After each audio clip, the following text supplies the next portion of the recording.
اعوذ باللہ السمیع العلیم من الشیطان اللعین الرجیم بسم اللہ الرحمن الرحیم وبہ نستعین وہو خیر معین الہی انطقنی بالہدی والہمنی التقوی الحمد للہ رب العالمین۔ پروردگار کا شکر ہے کہ اس نے ماہ شوال المکرم کا چاند دکھایا، اور جیسے ہی شوال شروع ہوتا ہے، شوال اپنی مناسبتوں کی آب و تاب کے ساتھ ماہ شوال المکرم کا آغاز ہوتا ہے۔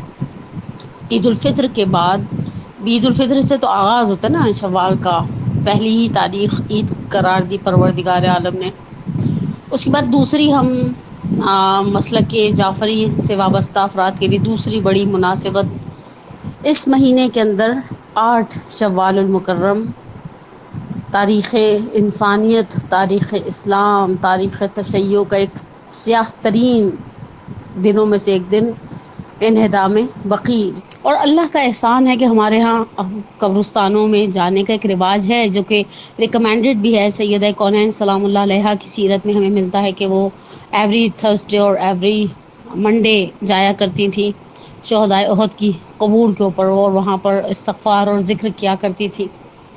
اور پھر فضیلت کے اعتبار سے ابھی تک میں نے جتنی میرے پاس رسائی تھی کتابوں کے اعتبار سے، ہمارے ہاں ایک قبرستان ایسا ہے جس کی فضیلت میں ہمارے پاس روایات ہیں، اور وہ بقیع ہے۔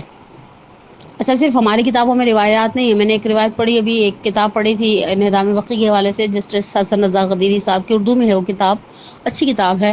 اور بہرحال اس کے علاوہ اور کچھ کتابیں اس موضوع پر ہر زبان میں لکھی گئی ہیں، عربی میں، فارسی میں، اردو میں۔ تو اہل سنت کے پاس ویسی روایات ہیں، یعنی ایک روایت کو اہل سنت کے علماء نے نقل کیا، اور اسی روایت کو مفہوماً ہمارے شیعہ علماء خاصہ نے بھی نقل کیا کہ اللہ کے رسول ایک رات عائشہ کے ہاں ان کی نوبت تھی، جب ان کو ایسا لگا کہ وہ سو گئی ہیں تو وہ اٹھے اور آمادہ ہوئے، اور ادھر ان کی زوجہ کو یہ احساس ہوا کہ شاید وہ کسی ایک بدگمانی سی بقول ان کی زوجہ کے ان میرے دل میں پیدا ہوئی کہ ایسا نہ ہو کہ اللہ کے رسول اپنی کسی اور زوجہ کے پاس جائے، اس کے ساتھ ٹائم سپینڈ کرے۔ اللہ کے رسول جب تیار ہو کر نکلے تو انہوں نے، وہ بھی اٹھی، تھوڑی دیر بعد اٹھی اور تیار ہو کر ان کے پیچھے گئی، دیکھا تو اللہ کے رسول بقیع گئے ہیں، اور بقیع جا کر انہوں نے طولانی سجود کو انجام دیا، اور پھر جب ان کے عبادتیں مکمل ہوئی تو میں ان سے پہلے گھر واپس آ گئی، اور جب اللہ کے رسول آئے تو انہوں نے میرا نام لے کر کہا کہ تم جاگ رہی ہو؟ کہا جی۔ کہا تم میرے پیچھے آ رہی تھی؟ کہا جی۔ کہا کیوں؟ کہا مجھے ایسا لگا کہ آپ کسی دوسری زوجہ کے پاس جا رہے ہیں جبکہ آج میری باری ہے۔ تو کہا کہ آپ کیوں گئے تھے بقیع؟ کہا اس لیے کہ مجھے حکم دیا گیا ہے خدا کی بارگاہ سے کہ میں اہل بقیع کے لیے دعا کروں۔ مسلمانوں کے درمیان ایک کانسیپٹ تھا بقیع کی عظمت کا۔ عثمان بن مظعون پہلے مہاجر ہیں جو دفن ہیں بقیع کے اندر۔ رسول اللہ کے فرزند ابراہیم کی قبر بقیع کے اندر ہے۔ رسول اللہ کی 6 پھوپھیاں، عاتکہ، برہ، میمونہ، صفیہ، باقی 2 کے نام اس وقت ذہن میں نہیں آ رہے میرے، وہ بقیع کے اندر دفن ہیں۔ اور بہرحال بقیع کے اندر انصار اور مہاجرین کی بڑی جلیل القدر شخصیات دفن ہیں جنت البقیع کے اندر۔ اور یہ کانسیپٹ مسلمانوں کے اندر بقیع کی عظمت کا اتنا زیادہ تھا کہ قیامت کے میدان میں ہزاروں چہرے بقیع سے اس طرح سے چمکتے ہوئے محشور ہوں گے گویا بدر التمام، جیسے ایک ماہ کامل، ایک 14ویں رات کا چاند چمکتا ہوا کہیں پر نمایاں ہوتا ہے۔ اسی لیے تاریخ گواہ ہے، زائر مفتی جعفر حسین صاحب مرحوم علی اللہ مقامہ نے بھی اشارہ کیا کہ جب خلیفہ ثالث کو آخر ذی الحجہ 36 ہجری کے اندر بہت بے دردی سے بلوائیوں نے قتل کر دیا، اور ان کی لاش کو بقیع کے پاس ایک مزبلہ پر جو یہودیوں کی ملکیت تھا پھینک دیا، تو اور پھر کچھ 1-2 دن تو لاش ان کی ایسے ہی پڑی رہی، پھر ان کے چاہنے والوں نے اس لاش کو دفنا دیا، اور جب بنو امیہ برسر اقتدار آئے تو بنو امیہ نے اس لاش کو، اس حصے کو خرید کر، اس اراضی کو، اس ایریا کو، زمین کے اس ٹکڑے کو، بقیع کی باؤنڈریز کو ایکسٹینڈ کر دیا تاکہ آنے والی نسلیں کہیں کہ ہاں یہ شخص بقیع میں دفن ہے، حالانکہ وہ حصہ جہاں پر وہ دفن تھے وہ اس وقت بقیع کا کے ایریا میں ہی نہیں آتا تھا۔ اور بہرحال بقیع کے بعد جو دوسرا ہمارے یہاں ایک عظیم قبرستان ہے، البتہ اس کے اوپر مجھے روایت ابھی تک نہیں ملی، ڈھونڈنے کے باوجود مجھے کوئی ایسی روایت نہیں ملی، جو کچھ مجھے ملا ہے کتابوں سے، کتاب ہے اماکن اور مقدسہ اور قبورۂ ائمہ، فارسی میں اس کے اندر مثلاً عراق کے ایسی قبرستانوں کے اور عراق میں جو مقدس مقامات ہیں اس حوالے سے لکھا گیا. وہ دوسرا اہم اور فضیلت والا جو قبرستان ہمارے مسلک کے جعفری کے ماننے والوں کے درمیان محترم ہے وہ وادی السلام کا قبرستان ہے. اور اس کے لیے ایک نظریہ ہے، بہرحال ہمارے لوگوں کے درمیان ایک سوچ ہے کہ اذا مت تو دفنی فی جنب الحیدر، جب میں مر جاؤں نا تو مجھے جنب حیدر میں، جنب امیر المومنین میں، ان کے قرب میں دفن کرنا. اس حوالے سے میں نے روایتیں دیکھی، میں نے کچھ بزرگان اور مشائخ کے ہمارے پرانے علماء کے خواب اس کتاب میں بعض بیان کیے گئے کہ مثلا انہوں نے دیکھا کہ امیر المومنین کی ذریح سے، امیر المومنین کے گنبد سے بہت ساری رسیاں ہیں جو دارالسلام وادی السلام کے قبرستان میں مختلف قبروں سے جڑی ہوئی ہیں، اور یہ گویا ایک انڈیکیٹر ہے امیر المومنین کی شفاعت کا اور امیر المومنین کے وجود ناظرین کی برکت کا کہ جو ان کے قرب میں دفن ہیں. اور امیر المومنین کی ذات کی جو برکتیں، بہرحال ان کی برکتیں زندگی میں تھی، زندگی کے بعد، شہادت کے بعد بھی وہ برکتیں باقی ہیں. اور بہرحال ولا تحسبن الذین قتلوا فی سبیل اللہ اموات بل احیاء عند ربہم یرزقون. ایک عام شہید کے لیے قرآن کہتا ہے کہ ان کو مردہ تصور مت کرو، وہ زندہ ہے اور اپنے خدا کی بارگاہ میں رزق پا رہے ہیں. تو وہ تو بہرحال امیر المومنین ہے اس تمام تر عظمت کے باوجود. لیکن جس طرح سے بقی کے اوپر تو بہرحال میں نے کہا نا ہمارے پاس روایات بقی کی عظمت کے لیے موجود ہیں، لیکن وادی السلام کے حوالے سے ہمارے پاس بزرگان کی واقعات، ان کے کچھ خواب یا ان کی جو وصیتیں، اور ان وصیتوں کے اندر اس شہر بابرکت نجف کے اندر دفن ہونے کی خواہش اور اس کا ایک اصرار محسوس کیا جاتا ہے. اور بہرحال ان قبرستانوں کے اپنے فقہی مسائل ہیں، ان قبرستانوں کی اپنی ایک اہمیت ہے.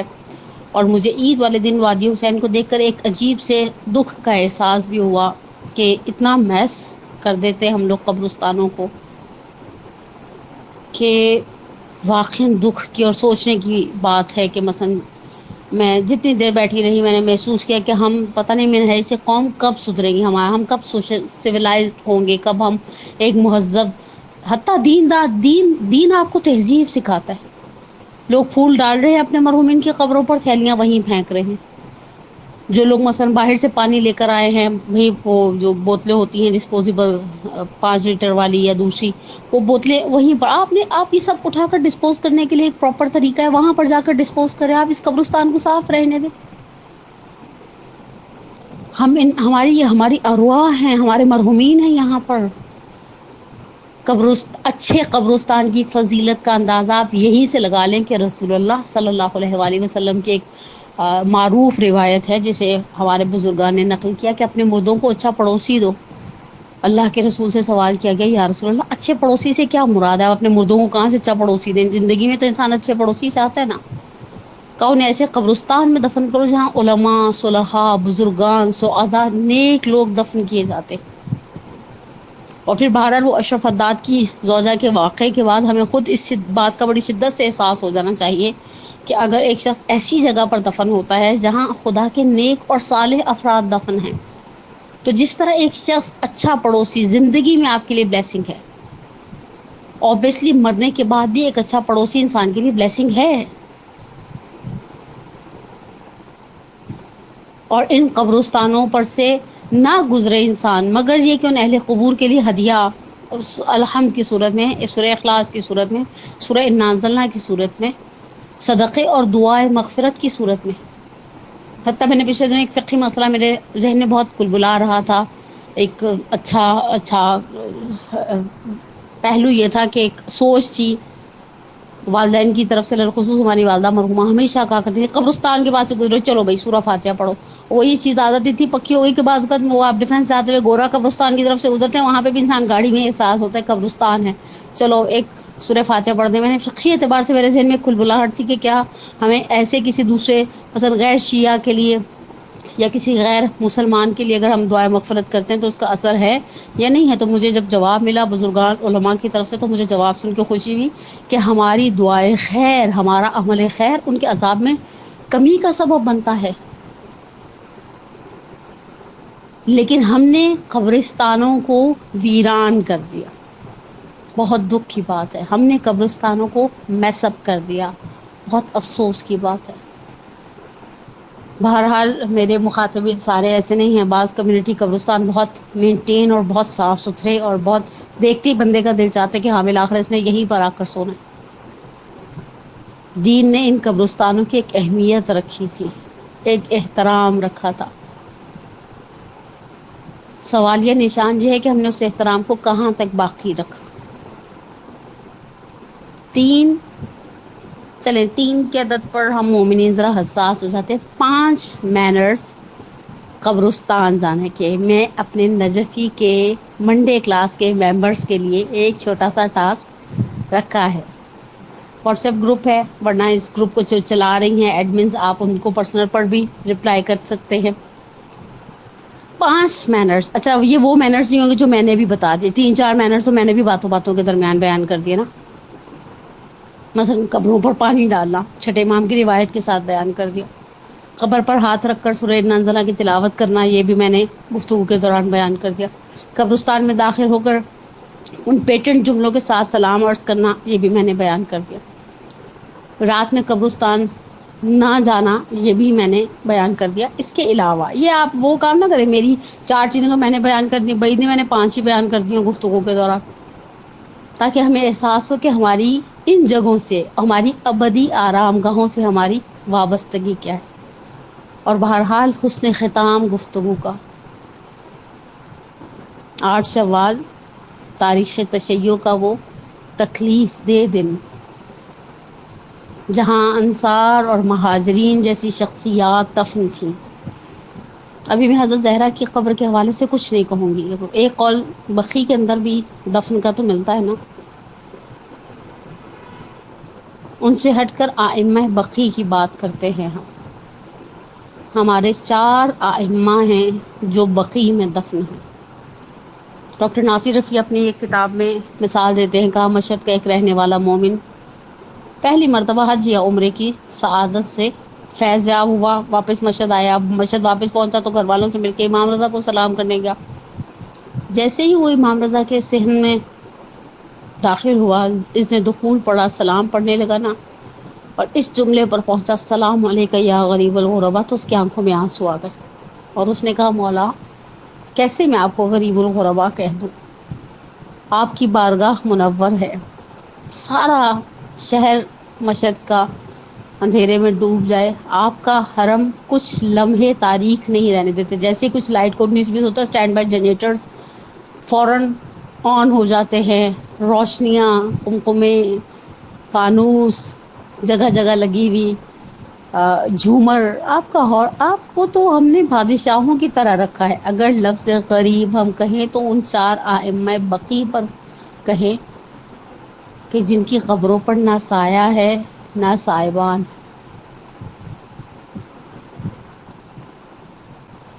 جن کی قبروں پر نہ دربان کھڑے کیے گئے ہیں نہ ذریحہ یہ مطہر ہے۔ میں صرف ایک جملہ، میں 4 ائمہ بقی کی بات نہیں کروں گی، میں صرف ایک جملہ امام حسن کے لیے کہوں، ایک جملہ مرحوم اظہر حسن زیدی کا، اور ایک جملہ کسی اور باب ممبر میں سے کسی اور کا۔ میرا سلام ہو پہلے امام بقی پر، امام حسن مجتبیٰ پر، اس تنہا ترین سردار پر۔ مولا زندگی میں بھی آپ کو آپ کے چاہنے والوں نے اکیلا چھوڑ دیا، امت نے اتنے ستم ڈھائے، وہ زہر دیا کہ جب تشت یا لگن کو طلب کیا تو امام کے جگر کے ٹکڑے کٹ کٹ کے تشت میں گرے ہیں۔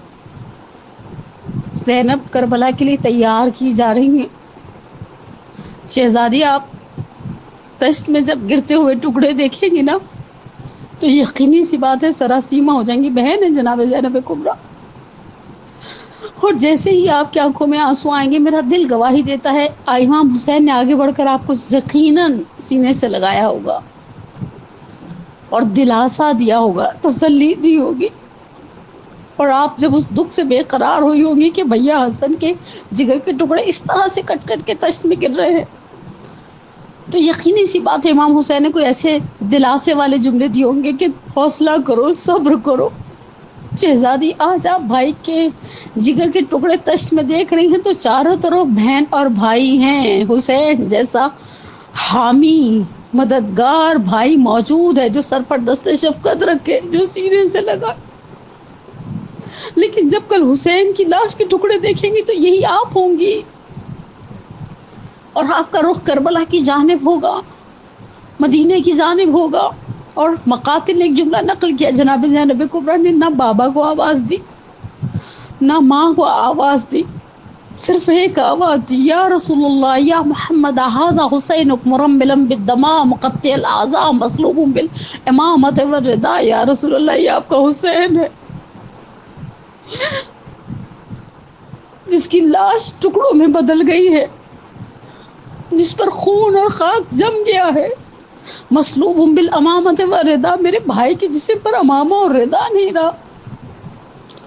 اور اظہر حسن زیدی صاحب کا جملہ، زینب تمہارے بھائیوں کے جنازوں میں ذرا سا تو فرق تھا، ایک بھائی کے جنازے پر تیر تھے، دوسرے بھائی کا جنازہ تیروں پر تھا.